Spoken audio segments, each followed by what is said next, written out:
"Why is my daughter calling the maid Mom?" Adrian Moretti asked, and every fork in the private dining room stopped halfway to someone's mouth. Clara stood beside the overturned silver milk tray, clutching a torn stuffed rabbit with one ear sewn shut in mismatched white thread. Nora Whitcomb, the new maid, had gone so pale she looked carved from candle wax.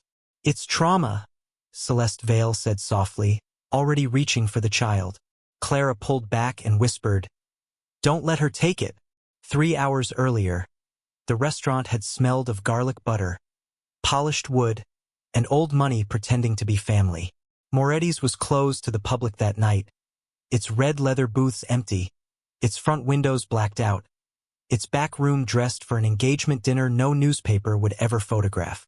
Adrian Moretti stood beneath the framed portrait of his father, wearing a black suit, no tie, and the expression of a man who had learned never to need anyone.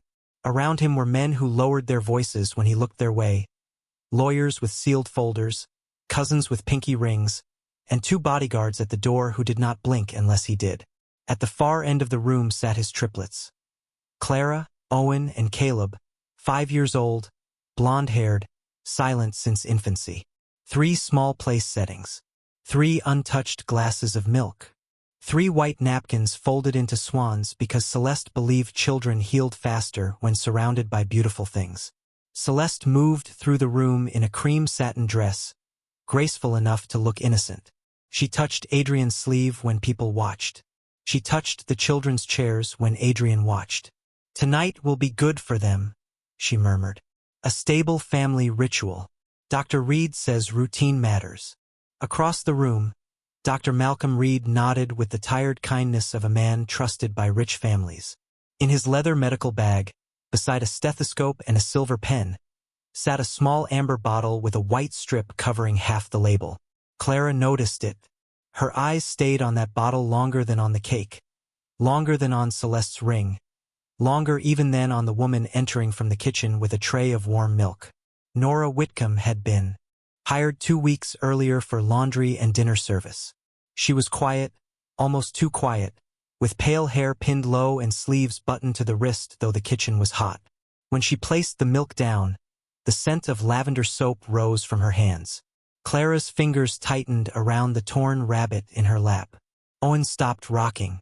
Caleb's lips parted as if a word had come close to the surface and drowned there.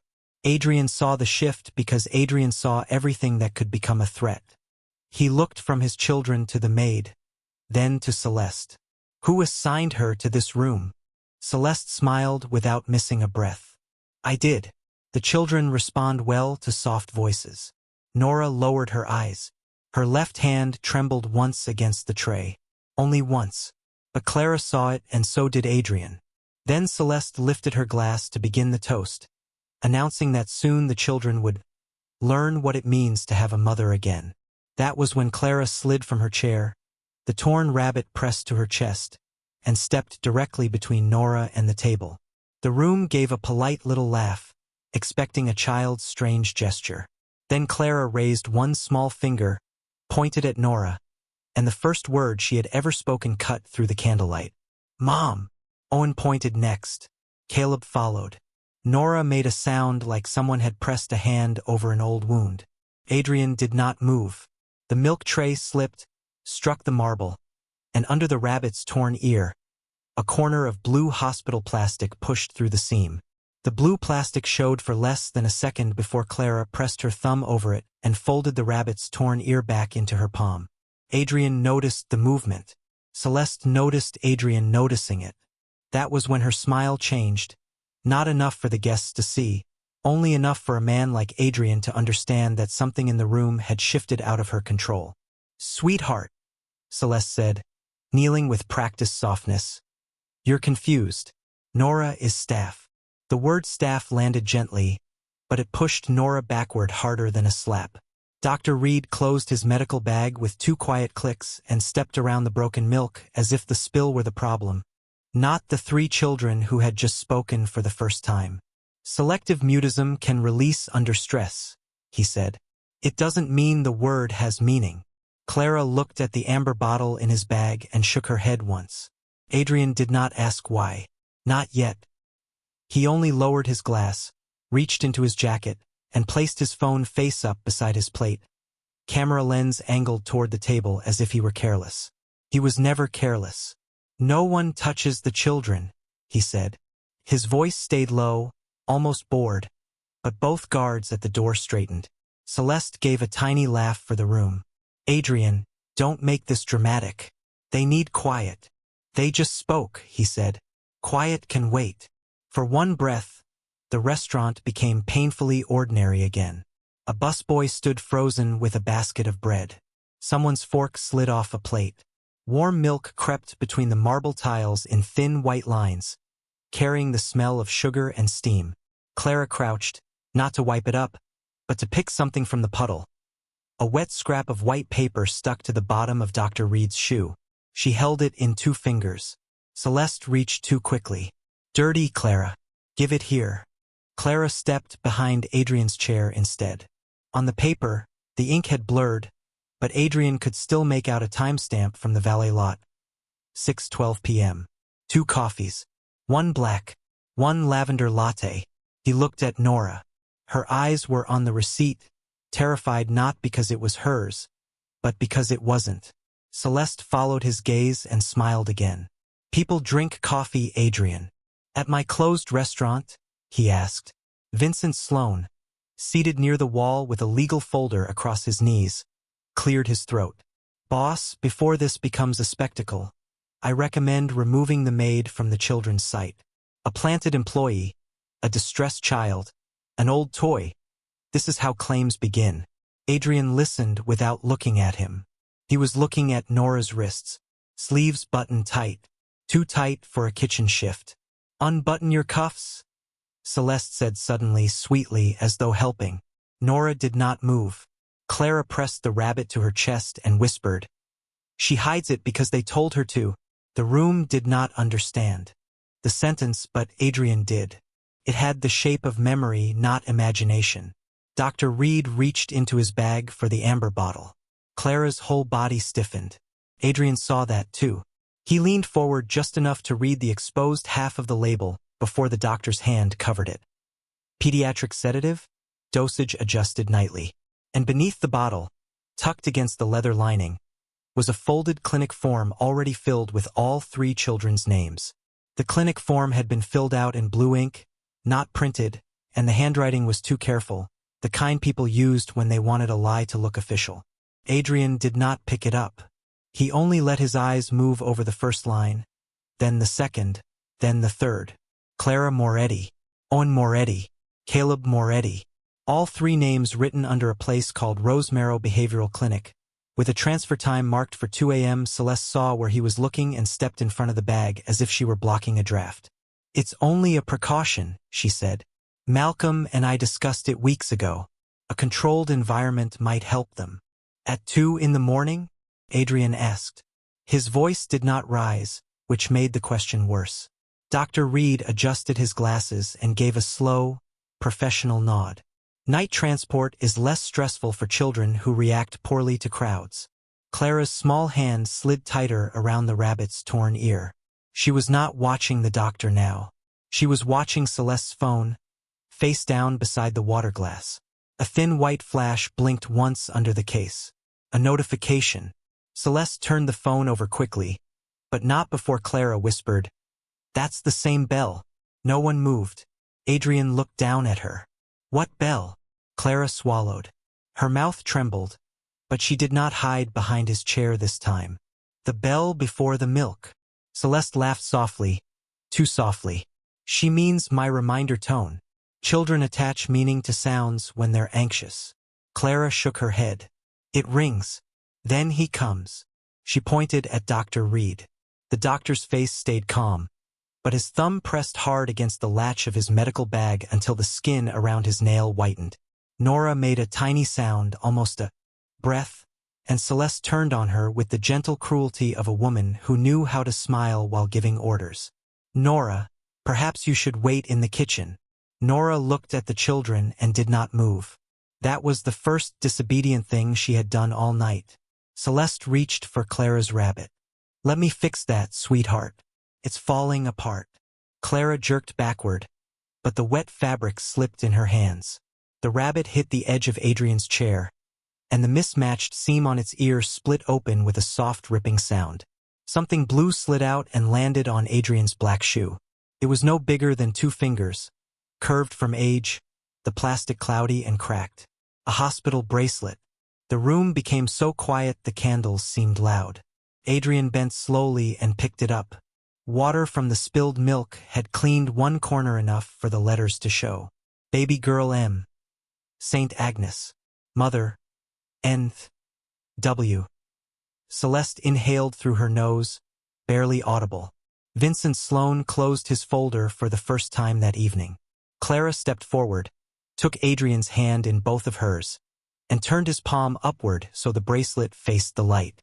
Then she pointed, not at Nora's face, but at the little brass nameplate pinned to her apron. Nora Whitcomb. Adrian's jaw tightened. For 1 second, the dangerous man everyone feared looked like a father who had forgotten how to breathe. Still, he did not say he believed. He looked at Nora and asked, "Where did this come from?" Nora's eyes filled, but she kept her hands at her sides. "I sewed it inside before they took everything else." Celeste's voice sharpened by half an inch. "That is absurd. She has been in this house 2 weeks. Clara stared at the bracelet in Adrian's hand and whispered, "No. She was there when we were small." Adrian turned the bracelet over, and on the inside curve, scratched so faintly it nearly disappeared under the milk, were 3 tiny marks cut into the plastic. COC.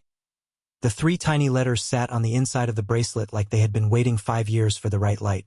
C.O. Corso Clara. Owen. Caleb.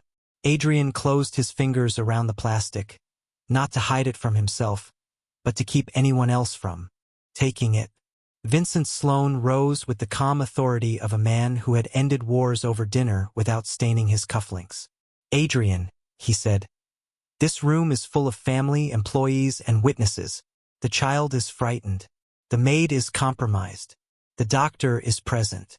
The reasonable thing is to separate them before memory becomes performance."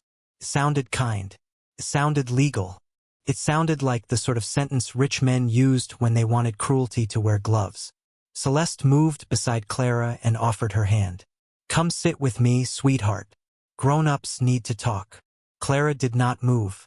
One of the guards shifted closer, not touching her, only making the air smaller around her. Nora took 1 step forward, and Sloane's eyes cut to her.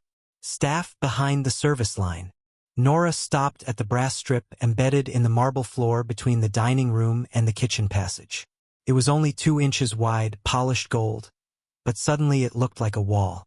Clara saw it too. She stepped to that line, placed 1 small shoe on Nora's side of it, and held the torn rabbit against her ribs. "No tears. No checking. Just 1 quiet act of refusal." "She stands where I stand," Clara said. The sentence was so small that several adults pretended not to hear it. Adrian heard it. He also saw Celeste's smile tighten, saw Dr. Reed lower his medical bag behind his calf, saw Sloane touch the edge of his folder as if checking that a paper inside had not moved.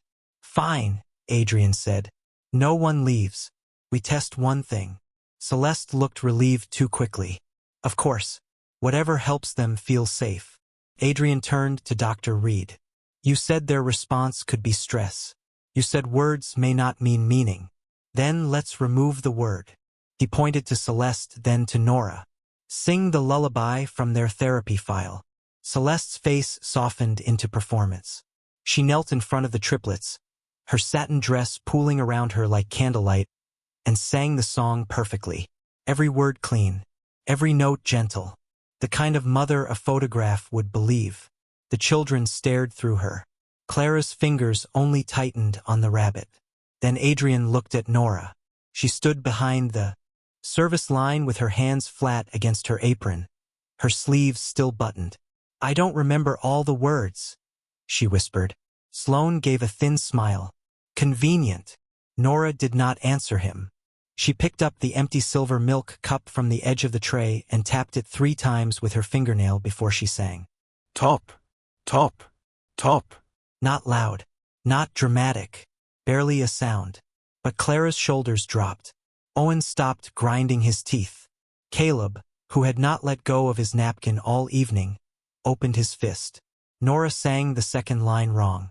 She changed the words, made them softer, older, as if the song had once been sung at 3 in the morning beside machines and wires. Clara lifted her hand and tapped 3 times against her own chest. Owen copied her. Caleb copied Owen. Adrian felt something cold move behind his ribs. Celeste stood smoothly. There. You see? The maid learned a sound pattern. Children mimic. Her voice was steady again. She believed she had survived the moment.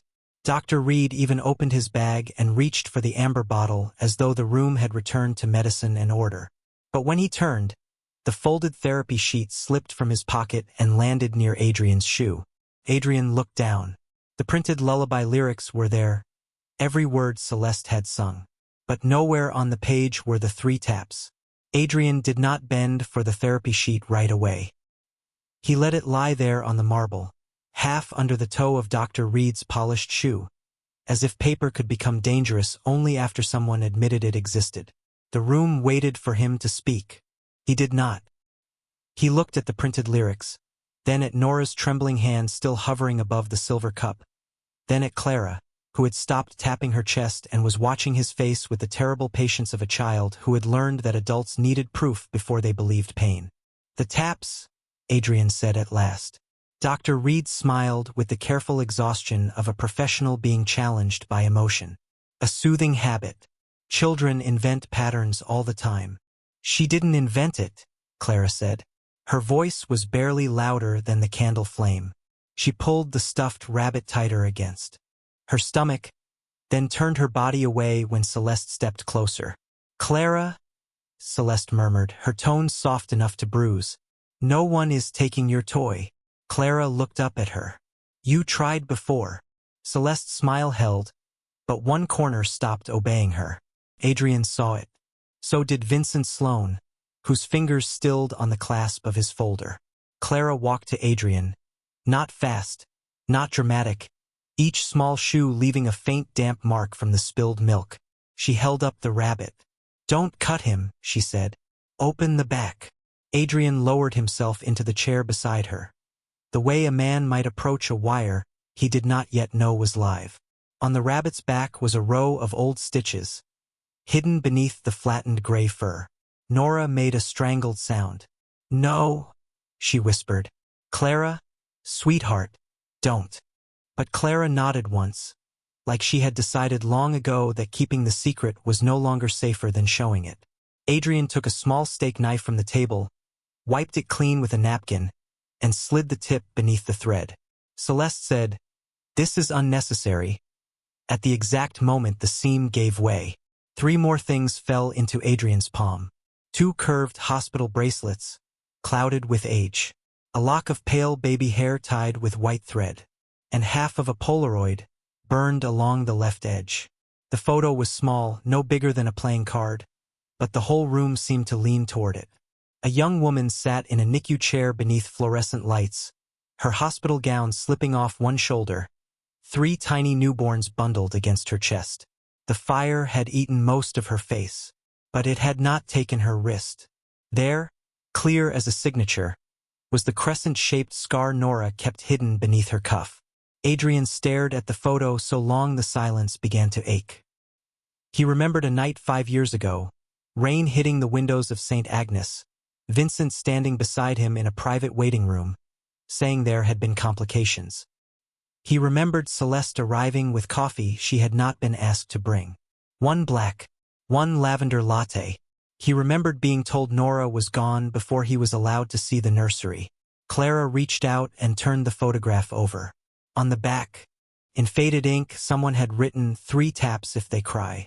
Adrian's eyes lifted slowly, not to Nora, not to Dr. Reed, but to Vincent Sloane, the man who had carried the hospital papers into that waiting room and told him where to sign. Vincent Sloane did not flinch. That was what made Adrian colder. A guilty man might sweat, look down, reach for water. Vincent simply adjusted his cuff and let the room believe the photograph was only a sad object in a child's toy. Hospital nights distort memory, he said. You were grieving, Adrian.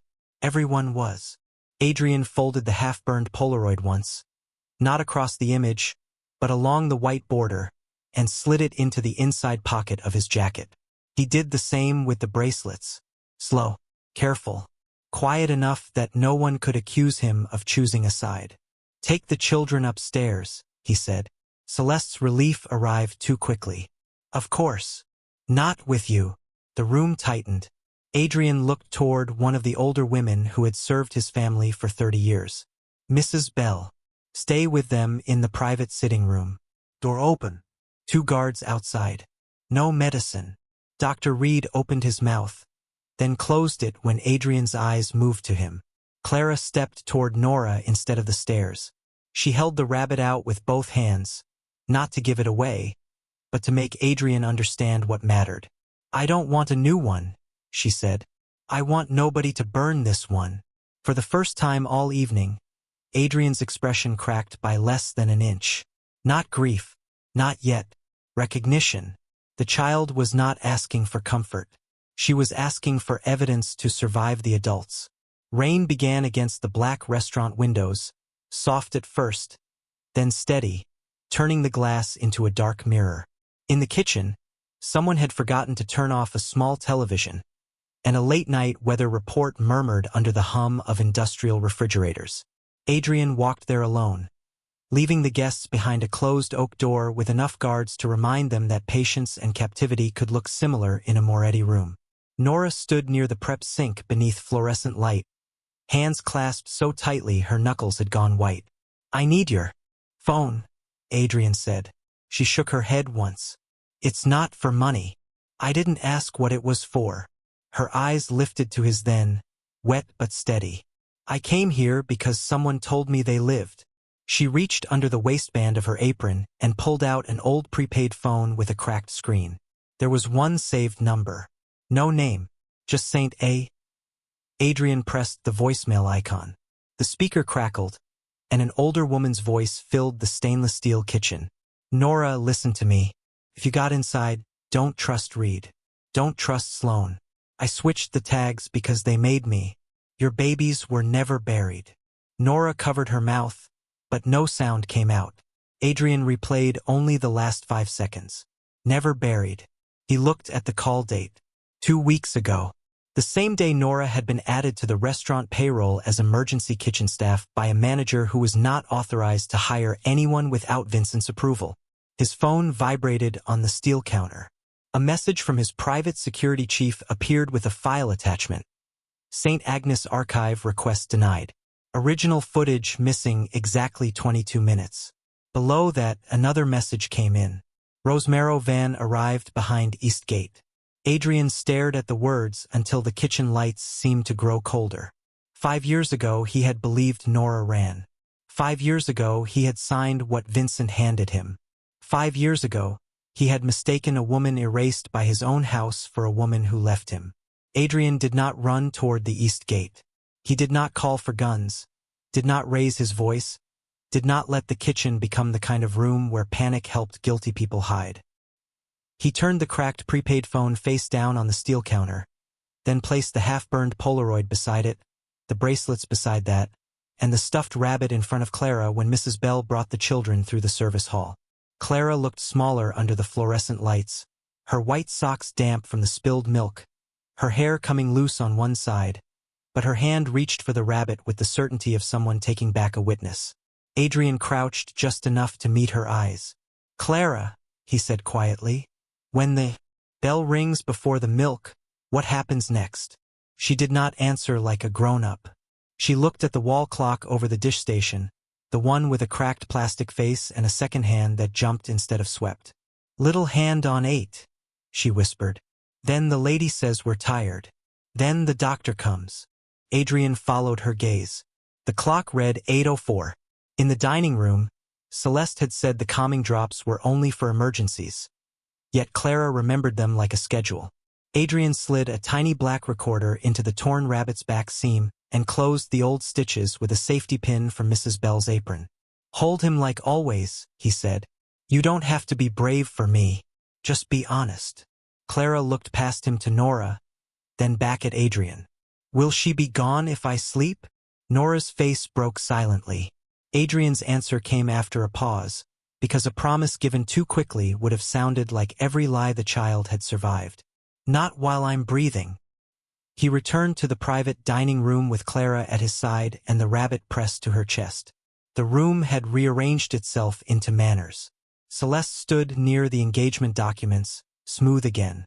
Dr. Reed had placed a glass of water beside 3 tiny ceramic medicine cups. Vincent Sloane sat with the guardianship papers turned face down under his palm. No one mentioned the van. No one mentioned Rosemary. That was how Adrian knew they all knew. We'll continue, he said, taking his seat. The children stay until midnight. The signing happens here. Relief flickered across Celeste's face so fast most men would have missed it. Clara did not miss it. She smiles after bad things, she whispered, almost into the rabbit's ear. Adrian laid his phone on the table, screen dark, camera facing the room.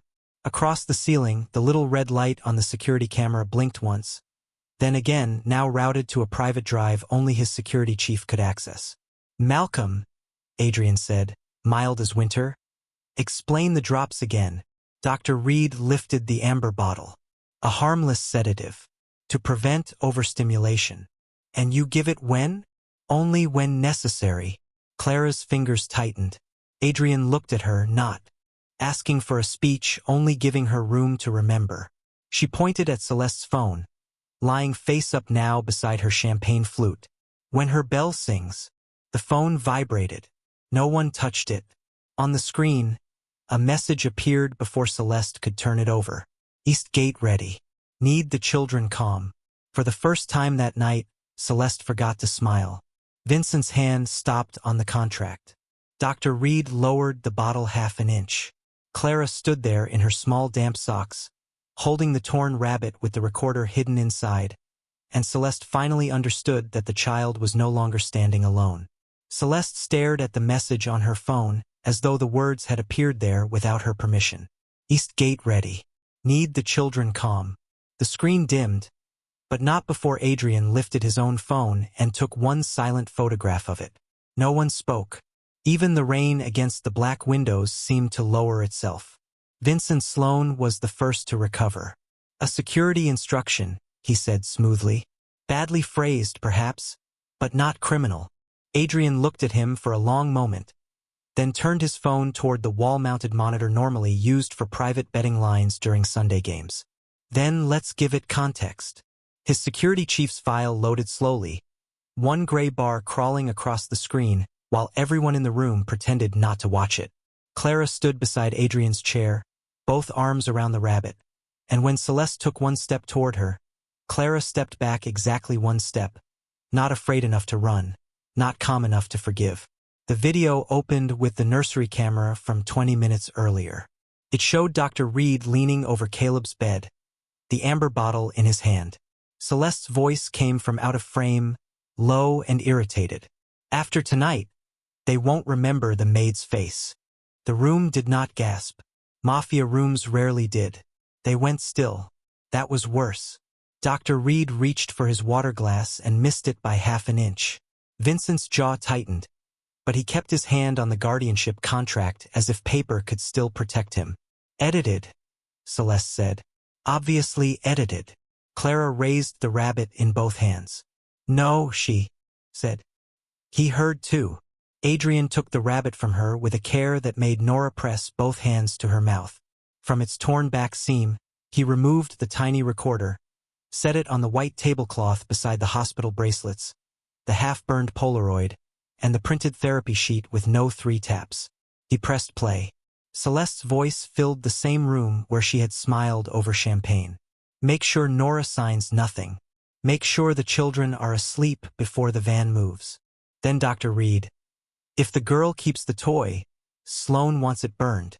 The recorder clicked softly into silence. Adrian did not move for several seconds. His face had gone colorless, not with fear, but with the particular pain of a man realizing his own roof had been used as a weapon. He looked at the contract in front of Vincent, and memory returned with surgical cruelty. The hospital waiting room, the rain, the pen in his hand, Vincent saying, "Sign here, Adrian. It's the only clean way to bury this." "You told me she left," Adrian said. His voice was so quiet that the men by the door looked down. Vincent exhaled through his nose. "I protected the family." Clara walked to the table and placed one small finger on the Polaroid, on the scar at Nora's wrist, then on the bracelet marked Mother. N.W. "She didn't leave," Clara said, each word careful. "You took her." The last file opened on the monitor. A lab report from the private sample Adrian had ordered less than an hour ago, rushed by a doctor who owed him more than money. Probability of maternity: 99.9998%. Nora Whitcomb, Clara Moretti, Owen Moretti, Caleb Moretti. Nora made no sound. She just folded forward as if the air had been cut out of her, and Mrs. Bell caught her before she hit the chair. Adrian stared at the report until he could not pretend the silence had ever been illness. It had been survival. He took the guardianship contract from under Vincent's hand, laid the hospital bracelet across the signature line, and looked at the man who had taught him loyalty. "Call my attorney," Adrian said. "Not yours." The words settled over Vincent Sloane like a sentence before any judge had entered the room. "Call my attorney, not yours." For the first time in 30 years, Vincent looked toward the door and found no one moving for him. Adrian's guards did not grab him. They did not shout. They simply stepped aside from the walls and stood between him and the exits, their faces empty, their loyalty already rewritten. Celeste's ring caught the candlelight as her hand curled around the edge of the table. "Adrian," she said, and the softness was gone now, stripped down to fear and pride. "Everything I did was to protect your name." Adrian looked at the hospital bracelet lying across the signature line. "My name was never in danger from the truth." He picked up the engagement papers, tore them once down the center, and placed both halves beside the recorder. The sound was small, almost polite. It broke Celeste more than shouting would have. Within 20 minutes, the private dining room became colder than the rain outside. Adrian's independent counsel arrived through the back entrance with 2 witnesses, a federal medical fraud investigator on speaker, and a court order request already being drafted on a laptop at the end of the table. Rosemary's van was stopped before it left the east gate. The 3 ceramic medicine cups were sealed in evidence bags. Dr. Reed's amber bottle was photographed, logged, and removed from his hand while he kept repeating that he was following a treatment plan no one could now find in any legitimate file. Vincent Sloane was removed from every Moretti trust before midnight, his access frozen, his bar complaint prepared with copies of the forged hospital papers, Celeste's charity seat, her wedding contract, her legal claim to the children. All of it disappeared in quiet signatures while she sat beneath the portrait of Adrian's father and realized the room she had tried to inherit no longer recognized her. Nora did not celebrate. She sat in the corner with Mrs. Bell's coat around her shoulders, the kind of old wool coat staff kept near kitchens for winter trash runs. Clara climbed into the chair beside her and placed the stuffed rabbit in Nora's lap, not as proof now, but as something tired finally allowed to rest. Adrian approached slowly, carrying a clean folder. Inside were emergency filings to suspend the clinic transfer, restore Nora's name to the children's birth records, open a formal investigation into St. Agnes, and provide Nora her own attorney, paid for by him but answerable only to her. He set the folder down before he spoke. "I can fix papers," he said. "I can protect the house. I can make sure no doctor, no lawyer, no woman with my ring ever gets near them without your consent." His voice caught, barely. "But I cannot give back the 5 years I let them take." Nora looked at him for a long time. "Then don't spend the next 5 deciding for me." Adrian bowed his head once. Not as a boss. As a man accepting the first honest order he had heard all night. By morning, the back room of Moretti's looked different. The black tablecloth was gone. The broken glass had been swept up. Someone had brought toast, eggs, orange slices, and 3 full glasses of milk, warm enough to fog the sides. Clara sat between Owen and Caleb, her bare feet tucked under the chair, watching Nora butter a piece of toast into 3 careful strips the way a mother's hands remember before a court ever confirms it.